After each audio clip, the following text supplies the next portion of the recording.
Good evening and welcome once again to another Tuesday Night Live podcast. This is one of our extra podcasts, even though the last one was also an extra one. And tonight we're going to be talking about the 2019 F1 Bahrain Grand Prix. So, without further ado, I'm going to introduce my co-podcaster, Toby Jones. How are you doing, Mr. TIJ? Co-podcaster. I prefer co-host, to be honest. Yeah, I prefer co-host. But co-podcaster will do for tonight, particularly because it's only an extra episode. I can take the flak just on the extra episode. But it's kind of a cover-up now, isn't it, that these extra episodes are just, we can't be bothered to do one on a Tuesday. But nonetheless, yeah, I'm good. It was a good Grand Prix yesterday, wasn't it? It was nice to see a good Grand Prix again after Australia. And I hope the start of the season's mirrored throughout, really. You can have the odd boring race, but I think that we're on for a good season. Mm-hmm. No, I totally agree. I think we seen what potential there is this year for good racing. You know, good inter-team battles, and apart from Red Bull, but you know. Maybe Gasly is just rubbish. Who knows? But we'll discuss that tonight. So, first thing I want to discuss is qualifying. We're going to try and rattle through it tonight. There's not really much point beating about the bush. But qualifying, obviously, on the Saturday. And I think it was a really good session, to be honest with you. We obviously started Q1 and there was a lot of track evolution because of the sand on the track and stuff like that, and just general dust on the line, I think, and it's one of those things that happens on a windy day. You know, you get all these little bits of things on the track, and yeah, there was a lot of track evolution. Luckily this time Gasly wasn't caught out by it, but one man that was Nico Hülkenberg. Discuss. It's a good quality, yeah, I agree with what you say. I think both sessions this year have proved that A, the field are closer, and B, because the field are closer, really anybody is part of probably the top 4/top 5 are in danger of going out, which makes the sessions a lot more exciting. There's a lot more to the sessions in terms of the end of the session anyway, and that was proven yesterday. But unfortunate for Hülkenberg, I just think that it was a bit like in Q2 in Melbourne for Renault. They just didn't quite have the pace. I mean, for Ricciardo to be behind McLaren, to be behind Alfa Romeo, to be behind Haas as well, I don't think that Renault were the 7th best team. And I think that was proven by their race pace. Whether Hülkenberg was lucky or not, and I don't know how on earth he got up to P6 very quickly, but we'll discuss that later on. I don't think Renault's the 7th slowest car. So he just got caught napping a bit, really. Lance Stroll showing why I disproved that he was any good in Melbourne by that result. And Giovinazzi, really, I'm not really surprised at that either. I think he will be a scapegoat a little bit this year because, to be fair, apart from Albon, obviously the rookies, but in terms of not Williams, just Albon and Norris, all of the drivers that are battling for that Q2 place are all very experienced, so I can see Giovinazzi being a regular scapegoat there. But I think it's clear that if you look at the Q1 times, there was nothing really separating the field between Hamilton and Stroll, who was in 18th. There's less than a second. Obviously, Williams are a lot further behind, but it just shows that the fields are really close together, and that makes quali more exciting. There's a lot more in it for the top teams if you have a bad lap, etc. But the likes of Kimi very close to going out. You know, I can't remember last time Raikkonen went out in Q1, of course.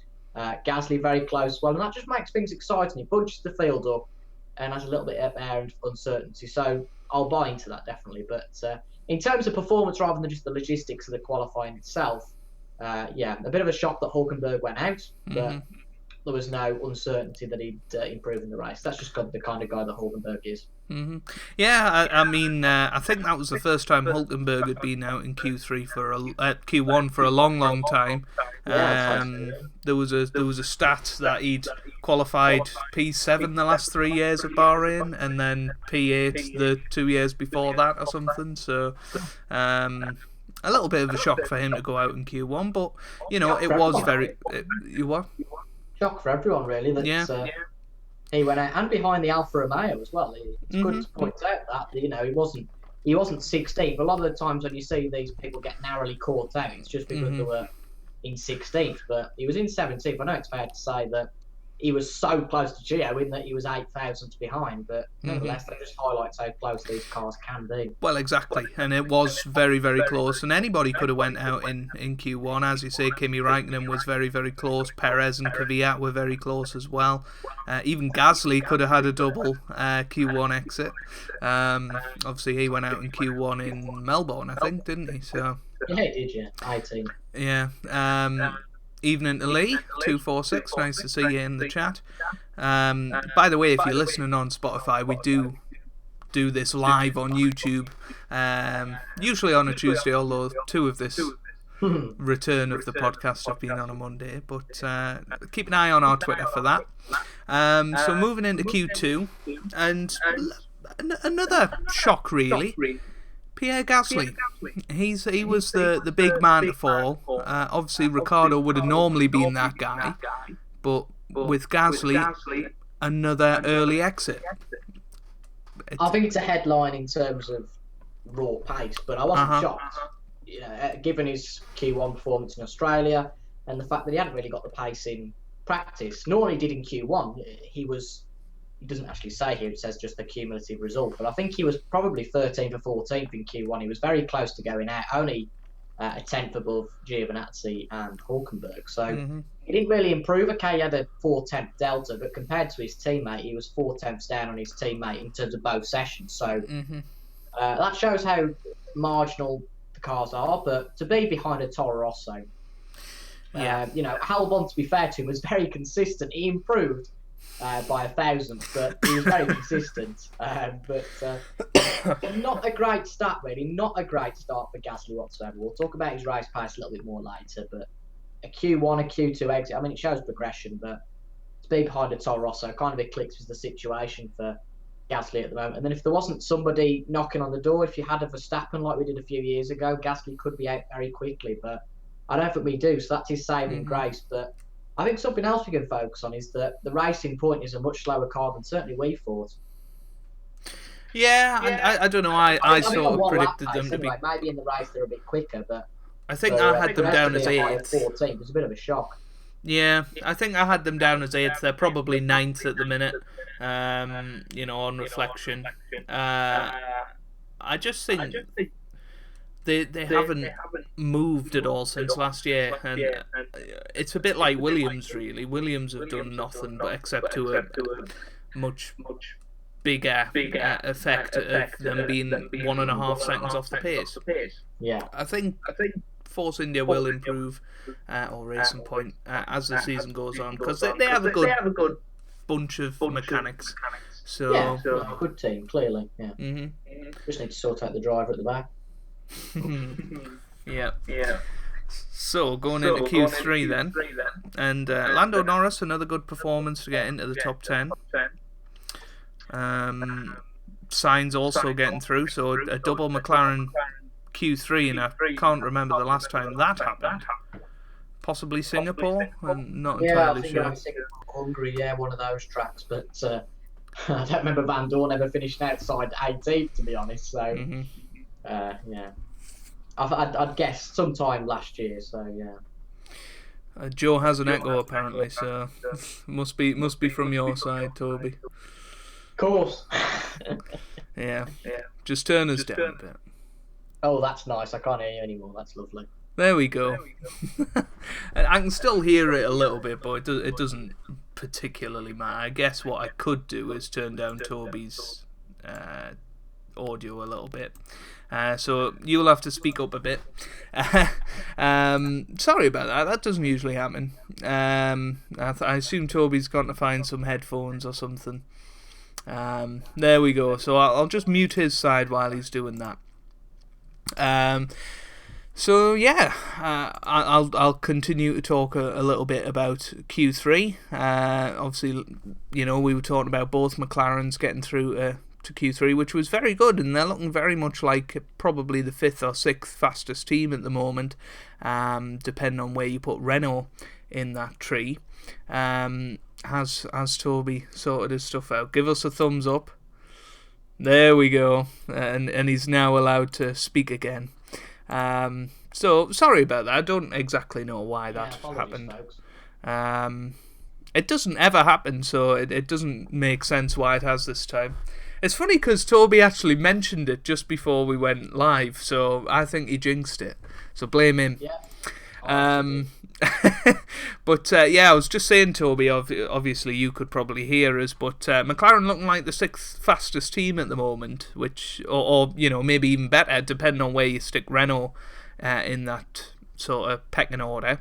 And obviously Alonso was hanging around a lot over the weekend, and yeah, do you think he'll be thinking, why always me? Yeah, definitely. I think that McLaren's a lot quicker than people are giving it credit for at the moment. So I think that McLaren is a good car, a good solid car, a big improvement on where they were last year. Just a quick point on Norris and Sainz. Obviously, Norris beating Sainz for the first time, not in Q1, but he did in Q2 and Q3. But really, a good lap from Norris in Q1, considering all the debacle he had with Grosjean and Vettel. Not that we're going to go into that, but nonetheless, brilliant to see both of them in Q3. But I'm not really sure where they are in terms of performance. As I said earlier, it's too early to work that out. Possibly 4 or 5 races in will work that out because of the variance in tracks will work out who's strong where. For example, there's a tendency that Haas are quick at Melbourne and quick at the start of the season. So those things will level out as the season goes on. But a very good performance from McLaren, I have to say. And just unfortunate that Sainz was knocked out early in the race, but yeah, really good for McLaren, and to beat both Renaults is a big result, considering that obviously McLaren are Renault's only customer team. So that's a big statement as well, and for Sainz to split the Hasses and with quite good effect is really solid, and as I have to, another good performance from Raikkonen. Of course, I have to always point Kimi out, but no, definitely he escaped narrowly in Q1, but did well nonetheless after that. I mean, he improved every session, so a half a second. A big delta as well. Yeah. Which is impressive, and he qualified 9th ahead of Norris in 10th. But yeah, as you say, another strong performance from Haas. And obviously McLaren looking good. I think the next couple of Grand Prix will sort of show us where they're at, as you say, and I think China. Yeah. Actually, they've both got long straights, haven't they? So that might come to the negativity of those teams. But you never know. I mean, I've been proven wrong on a few points already this season, so I'm prepared to be proven wrong again. I think Max Verstappen's dragging a lot out of that Red Bull. But if you look at Gasly's performance, I don't think... I'm not sure, because after Australia, I was thinking the Red Bull was quite rapid. Verstappen was pretty quick around Melbourne, but this weekend they just didn't quite seem there to me. And Max Verstappen very much in no man's land for me in that 5th quickest car of the weekend, really. And if it wasn't for certain mistakes by certain people, then he would have finished 5th in the race. So it's difficult at the moment to analyse where Red Bull is. I'm sure it's something we'll talk about as the podcast goes on, but the top 4 were separated by a lot less than I think people thought going into qualifying, obviously.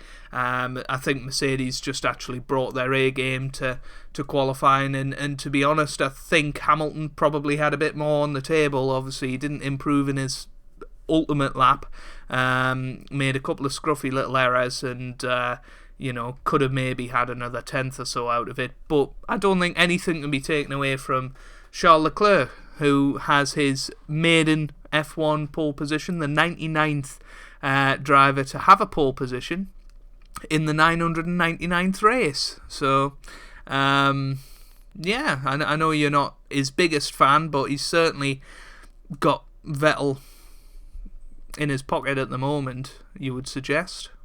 Yeah, agreed. He drove really well all weekend round. I was looking at the Sky Sports driver ratings. Giving him a 10 out of 10 is absolutely fair. And you've got the measure over the field. That includes his teammate. And he did in the race. So I said pretty much at the start of the race, I said, look at that, he's bottled it straight away. But to be fair, he fought back, got back in the lead, and really it was plain sailing from there until, of course, we had the problem. But we'll talk about that a bit later. I personally never thought that Ferrari were that far ahead. I always thought it was too good to be true. Well, not too good to be true, because it was never too good. But it was too false for me. There were 7-8 tenths ahead, and that was proven in quali. Although what was proven in quali that wasn't proven in practice was how much Leclerc was quicker than Vettel. And if you look at the performance in each session, he was, 3 tenths. Vettel was 3 tenths shy of Leclerc in each session. So that highlights it wasn't a fluke that he got pole. And fair play to him. But I wonder whether that's because Bahrain perhaps suits Leclerc a bit more. I'm not really sure. I'm not sure. Vettel has been very strong around Bahrain all his career, really. So it's a bit of a surprise that he. But it could have just been a bad weekend. It could have been, yeah. He could have got the setup wrong or something. Yeah. I'm not trying to say, look, Vettel's the better driver, so Leclerc must have had a bit of luck. I'm just thinking that for Leclerc to be 3 tenths above Vettel isn't going to be sustainable, I don't think, every race in the season. It's not going to happen. So, although, having said that, in Australia, Leclerc sort of made a couple of mistakes on his ultimate Q3 lap, and he qualified a couple of tenths behind Seb.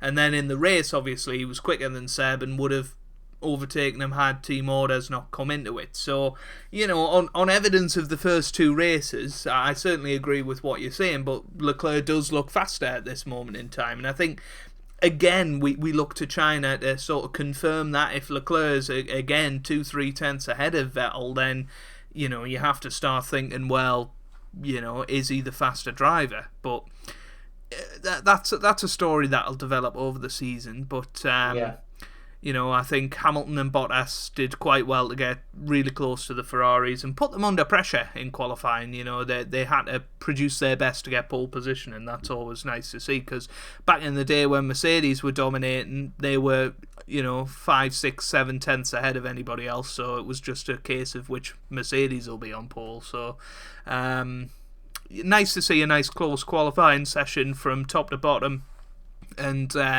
definitely something we can look forward to for future Grand Prix. But going into race day, obviously, Grosjean was given a 3-place penalty, I think, for a little bit of stupidity, really. Although you found evidence to the contrary that it was to do with Vettel, I think. Dangerous driving in qualifying, just trying to create a bit of space for himself to get onto his flying lap, but then Norris nearly launched into him. But so obviously Grosjean lost a couple of places, but it didn't really matter too much. But talk us through the start of the race then. What are your thoughts on that? As I said at the start, I said, oh, here we go, Leclerc's had a bad start, and I remember rightly, he lost 2 or 3 positions, didn't he, at the start? Yeah. I think he would have lost more, but then Hamilton sort of got squeezed out, kind of thing. So. And it was a bit of a bonkers start, really. I didn't really know where to look. There was so much going on. A bit further back in the field was a big crash, and then Bottas was going for it. And Bottas got to second, and I thought, hey up, here comes Bottas again. And I thought, he's really racing here. I was a bit deflated when he gave up the position to Lewis, but oh well. It's a bit of a mad start, and then it was kind of right. It was back to crazily, really. There've been so many swaps and changes within the top 5. Within 5 laps, they were all back to the same order again, which is just completely remarkable. I've watched back the starts, and I don't know how Hulkenberg gained all those places. I can only think he gained a few, obviously, because of a few incidents. But how he gained place up to 6th or 7th, wherever he was just absolutely crazy. Yeah, no, good racecraft, and I think Ricciardo has got his work cut out a little bit. I think Hulkenberg is fired up this season. Definitely. I think Ricciardo's had a bad start, so I don't think we can. Much like a lot of these facts, I don't think we can pass judgment yet. Based on what we've got at the moment, as you say, I think I completely agree that Hulkenberg is becoming, especially on that performance, because we all know that we all have this illusion that Ricciardo's the best overtaker in F1, but for Hulkenberg to get up to 6th or 7th, I don't care what happened, unless they all crashed out. It's a pretty big performance, really. But Just talking about some of the teams in general, we'll go sort of bottom to top. We don't need to talk about Williams, although they got to the end of the race, so fair enough. They finished. And Kubica was doing okay early on the medium tyres. He was well ahead of Russell. I don't exactly know what happened for him to end up behind him, but no, I don't know either. But also, it was quite funny, wasn't it? You said to me about the only point where they were on cameras when Vettel lost his front wing. Yeah. Crofty's going, oh, Kubica could have been hurt there. I thought, to do with Kubica's 20 seconds down the road. I think another thing we get from this weekend is that Crofty is the worst commentator since. Has Raikkonen got DRS? Oh, he's just blind. He's just utterly blind, and hang on. He's worse than John Virgo's commentary from Snooker 11. Let's not go into that. This is an F1 review, not John Virgo 11. But good for the Williams to. We'll move off the Williams fairly quick. Good for them to do well. But the next one I want to talk about is Haas. Obviously, Grosjean had a bit of a compromised start, and his race was nowhere. But what on earth happened to Magnussen? Yeah, their race pace seemed to be well off in the end, and I don't know if you heard the bit of David Croft again, where he was implying that he'd put a bet on each way for Magnussen at 401. K-Mag... Hang on. If you're going to talk about bets, let's talk about yours, shall we? Didn't you have one on Grosjean? That went well, obviously. And didn't you have, to be fair, you had an each way on Gasly as well. I did have an each way on Gasly, yeah. But there were good odds at 66 to 1. Yes, it was 66 to 1 for Gasly, so, each way, and they were paying podium places. So if Gasly somehow sneaked it onto the podium, which, he wouldn't have been a million miles off if the safety car hadn't come out. Of course, I won that bet, didn't I? I won a bet, so we'll be happy about that. I won all of 5p. I went to back Hamilton just as Leclerc was slowing down, and of course Sky they suspended it, didn't they? They suspended it, and when they opened it back up again, he was about 1 to 11. I thought, that's funny, from 7 to 1. So if you'd put him on 3 laps earlier, you would have got a huge price for Hamilton. But But away from gambling, that was all about Crofty. That was. Nevertheless, weird to see Haas doing so badly, and not the fairy tale that they wanted at the start of the season with 2 retirements for Grosjean. Obviously, Grosjean signed some Ricardo in the double retirement club, the double DNF club. Not a proud club to be part of, I'm guessing. But we'll move on swiftly from them. Force India, out racing points again. Their fastest laps weren't that impressive. Stroll had a bad race. Perez dragged a point out of it, but you look at the drivers behind Perez. It's a process of elimination. Yeah, really. I mean, Kvyat perhaps had a bit of a disappointing race, but I mean, if you look at Kvyat's fastest lap, it's weird. It's something like the fifth best lap of the race. So, mind you, Giovinazzi was quicker than Verstappen. So I think there's something seriously wrong with that Red Bull. I'm getting a very Ferrari 2012 feeling from it. That maybe they're going to go down to the last race and lose it. Well, probably not. But in terms of, if you remember, where you're playing through F1 2012 at the moment, where Massa is just completely off Fernando, and he was sort of finishing 12th, 11th. I think he actually did finish 12th that year in F1 in the Drivers' Championship. And perhaps we're seeing early evidence that Red Bull car isn't that good. And the only reason they finished 3rd and 4th is because Ferrari have messed up the first 2 races, but we're jumping ahead of the gun anyway. We were talking about Racing Point, and they got a point out of it, which I think is probably the best they can hope for at the moment. Is very back end of points. Good to see Albon in 9th. His first points, perhaps. I don't know if he scored any in Australia, did he? His first points. 13th. So good for him. He's doing well. Although I don't really think he's doing enough to knock on the Red Bull quite yet. But no, it's good to see. The 3 rookies have all been good, and I'm going to have to step back. I did say that Norris wouldn't move on to McLaren at this point, but I'm going to have to step back and admit I was wrong about Norris. I thought that Norris would not be great, but apart from a few laps, he's really upstaged Sainz so far, and I don't think we can look too much into that again. But from where I stand, he hasn't put a foot wrong, has he? And to finish sixth in that race just highlights how good he has been. Yeah, he had a few good on-track battles, you know, particularly with Raikkonen, I think, at some point. And obviously he had Raikkonen, who's double the age of him. He had to deal with Vettel coming through towards the end as well. Just sort of got out of the way of him. But yeah, as you say, Sainz, you know, he showed his pace in qualifying, qualified 7th, and you know, there's a lot more to come from him. But we've had 2 retirements so far, I think, from Sainz. So you know, we'll see how he goes for the rest of the season. Obviously, he had that battle with Verstappen, and was going to overtake him had Verstappen not hit the curb and went into him. For once, it was a crash involving Verstappen. That wasn't his fault, but yeah, you know, it's one of those things that happens, and that ultimately destroyed Sainz's race. And you know, it could have been a really strong weekend for McLaren. It had Sainz still been in it, but hey ho, we move on.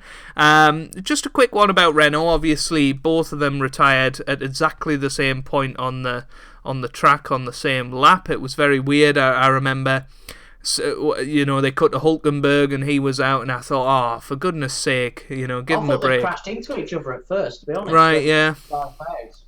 Yeah. Oh, here we go. Here comes a bit of a scrap, and Cyril Abiteboul coming out the pit lane. Well, they did make contact. I just loved the comment from Hulkenberg. He was like, "What happened there? Yeah, has he hit us?" Yeah. And he was like, "I gave him plenty of room," and it was just such a sarcastic comment from Hulkenberg of like, you know, kind of knowing that he's got Ricciardo in his pocket at this moment, and it was, I don't know, it was just quite a nice moment. But they obviously both retired with electrical failures, as far as I can. AKA they ran out of fuel. Yeah. It seems very suspicious that they both retired at the same. Although I wouldn't be surprised if Renault just thought, no point, we might as well retire the car. But if it was fuel, then it seems odd to me that both of them used the exact same amount to that point. Sort of, you know, if you think 53 laps into a Grand Prix for them to have used the exact same amount of fuel by that point, well, seems a bit odd. They are very complex, these systems these days. So I think electrical failure probably covers whatever. Yeah. What one thing was Hulkenberg's fastest lap was a 1:35.2, which I'm looking up. And I think that is just about the 6th fastest time of the day. Bear in mind, of course, Ricciardo was never on a set of tyres. So he only did a one-stop. Well, he did a one-stop, yeah. So, which really didn't work in the end. Yeah. But Hulkenberg probably would have finished 6th. I think that's where he was running when they retired. He would have been in decent points anyway. He was above Gasly, you know. Mm-hmm. And he would have finished ahead of Leclerc as well, probably, because you know, it was him retiring that brought the safety car out. But another strong performance from Raikkonen in 7th. I know you'll be quite happy with that one.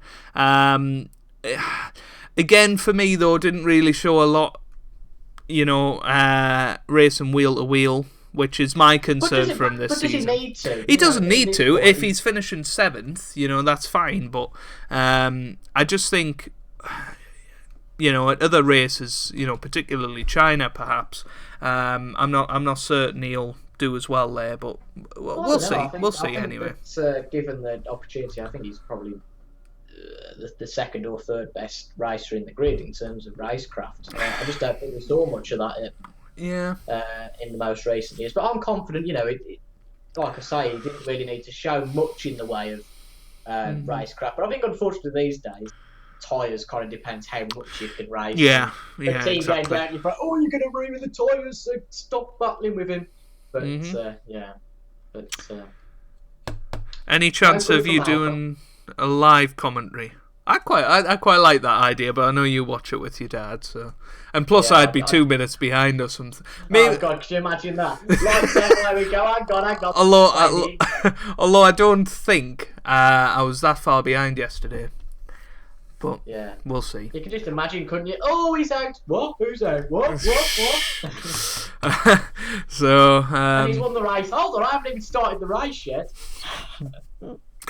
But no, it would be a fun idea if we could get it to work somehow. Maybe Toby could watch it on Sky Go as well. And I could have done it last year when I was in Poland. Yeah. But anyway. So we already talked about Norris, didn't we? Finishing 6th. So McLaren, a nice haul of points for them. Verstappen in 4th. For Red Bull, I think very much the maximum they could have got from that race. Couldn't have done much more, really. Yeah. And, unfortunate not to get on the podium, actually. Yeah, which we'll talk about it now, I guess. The big story of the race was how far Leclerc was pulling ahead of everybody. There was that stage in the middle of the race where Hamilton was going quicker than Leclerc, and we were saying, "Oh, Hamilton's got him here." But then the soft tyres just completely dropped off, and Hamilton had to, drop back a little bit, or he didn't have to, but he did.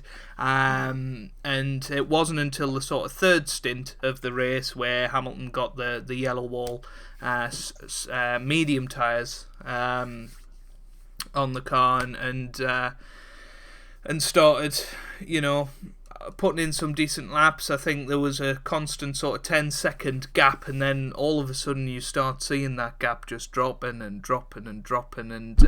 Leclerc's MGUH is it the MGUH that broke? No idea. The car started going slowly, that's all I care about. Yeah, and you were happy because you're not a Leclerc fan particularly, but then you're not a Hamilton fan, so I don't know how you felt. I wasn't happy. It was not about Hamilton either. I wasn't running around jumping about. It was a shame for Leclerc, but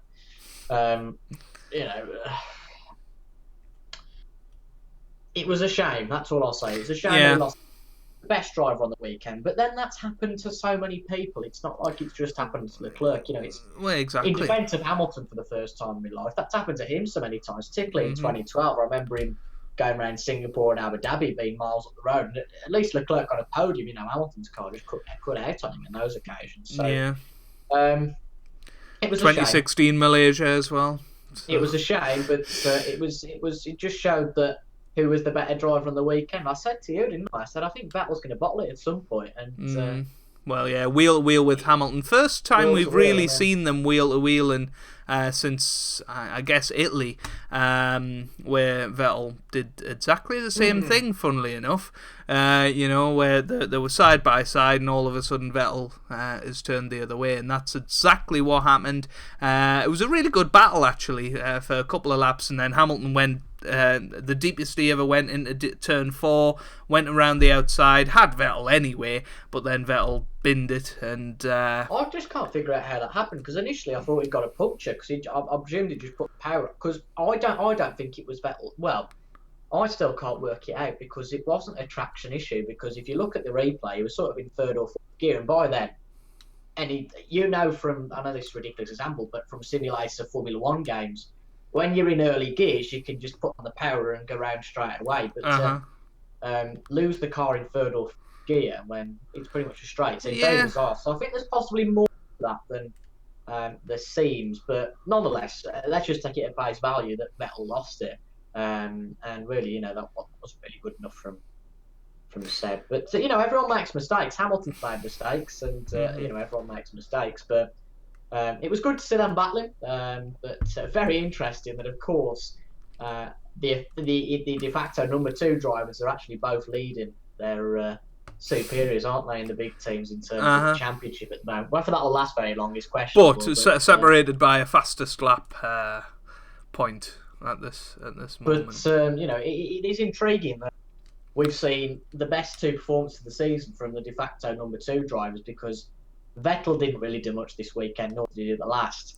And, okay, Hamilton got a good pole position time, but after that, I think that really, he didn't do anything special. I don't know. Would you argue he didn't do anything special, did he? I don't know. Well, I don't know. He sort of took it to the Ferraris, which Bottas was nowhere near. I think he did, but was that a reason of just because the race pace wasn't half that bad? I'm not entirely sure, but Bottas seemed very slow around here to me, like compared to. Obviously, he was well ahead of Verstappen. I think it was a momentum thing, to be honest. I think that once he'd lost it in the first few laps, it happens in F1 that. Well, it happened in the first race with Hamilton. Hamilton dropped a bit behind Bottas and then was nowhere. Do you know what I mean? Yeah. But apparently he had floor damage. I think once you get ahead, if you're a certain driver, you have that rhythm, and that's what I was so impressed with Leclerc, because. Well, it's okay. Rob's not here, so you don't have to say that. We've got.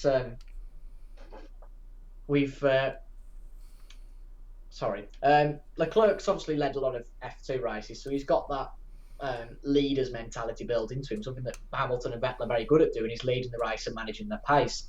And that's something that Leclerc did. But back to the original point, in terms of Bottas, I just think that once he loses that momentum, he kind of loses a little, not motivation, but he just does lose a bit of pace for some reason. But in the end of the day, he brought it home just behind Hamilton, which really what his job is to do. Some weekends he'll beat Hamilton, some weekends he won't. And on this occasion he didn't. But it was only wide one position. It's just because he was the wrong side of the winner that the points gap was so much. But he didn't do a bad job. It wasn't like he was mugged. But interesting. Let's ask a bit of a question. So I think we've run through all of the teams now. I think we both are in agreement at the best driver of the weekend, Leclerc. There's nothing against that argument, I think. But apart from that, outside of Leclerc, who was your best driver of the weekend, surprise team of the weekend, and your worst driver of the weekend? Driver of the weekend is driver of the weekend is Leclerc for me. But outside of Leclerc. Okay. Hulkenberg maybe, and I don't know. I think for his race performance. Yeah, I think that's fair. Surprise team. I think you have to say McLaren on that, don't you? Yeah, surprise. Yeah, McLaren probably. I think they backed up their performance in Australia and certainly look back somewhere. And I wouldn't put it past them to beat Red Bull on the odd track on current form for Red Bull. So we'll see. How that goes, but surprise driver of the weekend, and I think you're gonna laugh at this, but Kubica, I think, from him being about 500 years off the pace in Australia, he actually, was pretty close to Russell this weekend. So, it was quite nice to see. I said it to you in qualifying. He was only something like 600ths off Russell in qualifying, and I don't know. He surprised us. I thought he was done, but I guess we'll see in China and so on. What his credentials are, but surprise for the wrong reasons is probably Gasly. I think I thought he would be back on form this weekend. Obviously, he finished 4th here last year, and he's had another disappointing weekend. And it's a massive weekend for him in China, in my opinion. What about yourself? I think driver of the weekend's got to be Norris. Yeah. Surprise, in terms of a good surprise team, I think McLaren again, but Toro Rosso as well. I think that they're a bit quicker than I expected them to be. And then worst performance, it's got to be between Gasly and I think Stroll. I think that Stroll didn't do badly in the first race, although it was just that, to be honest, I think got a bit of luck. But compared to his teammate, Stroll was way off, and I think that Stroll just hasn't got it cut out. But according to Perez, Stroll is the fastest driver he's ever raced with. Yes, he's raced with Button, Button, Hulkenberg, and Kobayashi. He obviously sees something that I don't, but he's probably just taking the mic. Plus his boss is Stroll's dad, so Exactly. Yeah. Another surprise, that Renault engine isn't half bad. the difference between all four engines is a lot closer than it was last year. Yeah, I think the big thing for Renault at the moment is reliability. We'll answer your question in a minute, Jonathan. Already have. Yeah. Is it not Williams anymore? I thought Williams were your favourite. Christ, I can't support. Well, no, I do like Williams. I just well, I liked Williams when Bottas and Massa were there, but once Bottas had gone and Massa had gone, especially when they put bloody Stroll in there, I thought no. I'm not a big Kubica fan, so. I don't know why, but yeah. Well, okay, fine. My favourite team is Renault, and not because of Hülkenberg, but Hülkenberg's my favourite driver as well. Now. You what? I'm gonna say because of a beat ball now. No, I don't know. I do. I liked Lotus when they were in the sport, with Grosjean and Raikkonen, and it's just the same team basically. And I liked it before that with Kubica and Petrov as well. So mine is Renault, and Hülkenberg's been my favourite driver since probably 2013 when he had some incredible performances for Sauber when Gutierrez. Verstappen is close second for Joe. Oh yes, yeah. Maybe second bottom. Of my favourite. Nah, he's definitely bottom. I'm sorry. Verstappen, but if you want to get a signed autograph for Joe, I'd recommend either Judd Trump, Max Verstappen. Who else can I think of? Oh, this is tricky now. Selby. Somebody else. Yeah, Mark Selby, or Marco Marzotti if you can find it. Yeah, I'm trying to think of other people I hate, but. Yeah. Anyway. That'd be offensive to fellow YouTubers. So, anyway, moving on. So in the championship, obviously, there's a point separating the Mercedes boys at the moment. But Mercedes have very much got two, I'd say, fortunate victories. Obviously, in Australia, they were dominant, but... here they obviously were fortunate to get that victory. It was Leclerc's victory, all the way. But I just hope that Leclerc doesn't lose the championship by 9 points or something. Nah, things will swing. In the second race, the same will happen to Mercedes at once. But a very entertaining race and plenty of overtakes. I think the DRS was very much needed this weekend, and I think I'm personally pro DRS. I don't know what your opinions are of it. I like it as a thing, and ever since watching the 2010 Abu Dhabi Grand Prix with Alonso stuck behind Petrov for the race, and then Webber stuck behind him because they just couldn't overtake back then. But DRS was good. I think it's effective to make the racing more exciting. It's just as long as we can still have organic overtakes. So I think it's proven, because a lot of the time people are right behind, even though when they've got DRS. It's just that the cars are so close these days that there would be no point. Basically, you're a lot quicker around the corners, but it's like go-karts, that they all go at the same top speed. And with the stage of F1 cars, as you said, it's sometimes possible to overtake. So it's not a bad thing, and drivers get ERS and other support as well. So it's not like DRS is overpowered. If it does become overpowered, and as soon as you put it on, you zoom past the driver, I don't think it's overpowered. I don't think it. Yeah. I think you've got to be within half a second at least, which I think is a fair reward for being within that distance. And if it improves the racing, well, I'm not really objecting to it. And DRS Central is obviously China next time out. Where I'm not I think a fan of the Chinese Grand neither am I, but it always has overtakes. I think it's had the record in the last couple of years of the most overtakes of the season. So that'll definitely be entertaining. I believe it's in 2 weeks' time. It is nice. So obviously live and exclusively live on Sky, but Channel 4's coverage isn't worth watching anymore, in my opinion, because Sky have put so many embargoes on Channel 4's coverage that there's just nothing to it anymore. They're not allowed grid walks. They're not allowed to talk to the drivers in the actual media pen. And they haven't got the proper F1 titles, and they haven't got the bit at the start where Ben Edwards talks over the Bahrain Grand Prix preview thing. Oh, really? They only had it for the live races last year, so since none of them are live this year, they don't have it. So it literally just starts with the formation lap. So it's a shame, but I'm sure in the future it'll be back on free-to-air television, or Ben Edwards will go to Sky, and then I'll watch Sky for the rest of my life probably. But as long as they get Ben in DC, I think that'll be good. But no, I think that's all I've got to say about the Bahrain Grand Prix. Do you have any final thoughts about this, and are you looking forward to seeing what develops in 2019?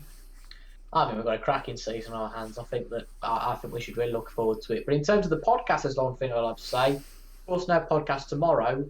But over the next few weeks, we will probably have a snooker theme, because there's a lot of big things happening in the snooker world in the next few weeks. We've got the snooker 19 game. We've also got the World Championships in a few weeks. So a lot to get excited about there. But of course, we will still continue to bring you F1 previews, F1 reviews, etc., etc.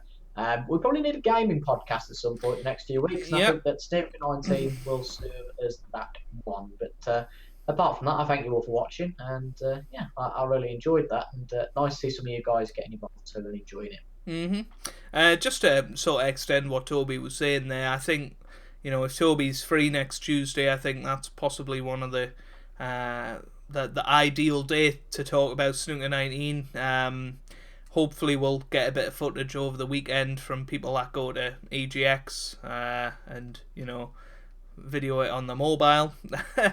So we'll hopefully have something to talk about next Tuesday. I would be up for it tomorrow, but you don't want two podcasts 2 nights running. Plus, we don't really know anything new, do we? Yeah, we don't know anything new at this point. If you want to see sort of reaction stuff, then there's videos on my channel with all the latest news on it anyway. But yeah, the World Snooker Championship starts 2 weeks on Saturday, I believe. So we'll be previewing that in a couple of weeks as well. There's a lot to look forward to on both of our channels and on the podcast. So if you do just watch the podcast or listen to the podcast, make sure you subscribe to our respective YouTube channels as well, because there's a lot of exciting things coming up over the next few months. But for this week's podcast, we want to say thank you, and if you're watching the YouTube video after the live stream, or if you're watching it live right now, leave a like down below and let us know your thoughts down below in the comments section of this weekend's Bahrain Grand Prix, and what do you think is going to happen in the future of this F1 season. Make sure you subscribe on YouTube to never miss a podcast, and also save it on Spotify like me and Toby have. I think we're probably the only two people in the world that have done that, but if you're so inclined, make sure you save it. And we will see you next week for another podcast which won't have extra in the title. Thank you very much for watching, and we'll see you next week. Goodbye.